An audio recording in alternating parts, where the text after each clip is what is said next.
எழுச்சியோட meeting நடத்துறாங்க, நல்லா தான் நடத்துறாங்க. ஆ. அவகிட்ட இருக்க ஆளை போய் கண்ட்ரோல் பண்ண மாட்டேங்காங்க.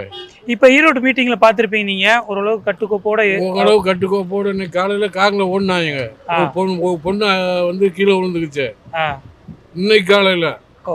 அதாவது ஈரோடு மீட்டிங் இப்போ 12 மணிக்கு 1 மணிக்கு நடக்குது. சரி. இன்னைக்கு காலையில் ஒரு பொண்ணு அவ பின்னாடி காரில் வந்து ஆக்சிடென்ட் ஆகிடுச்சு. அவரும் வந்து கட்டுக்கோப்போட அவ மைக்கில் வந்து எல்லாத்தையும் வைகாங்க, திமுக பிஜேபி வைகாங்க, எல்லாத்தையும் வைகாங்க.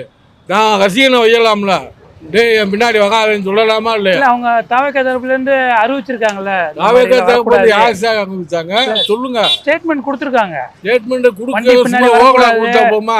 மைக்கு மேல 5 லட்சம் பேர் கூடுறாங்கன்னு சொல்றீங்க. 5 லட்சம் பேர் மைக்ல இவங்க சொல்லலாம்ல? இவங்க வாயால வந்து நான் அறிக்கை கொடுக்கணும் எப்படி?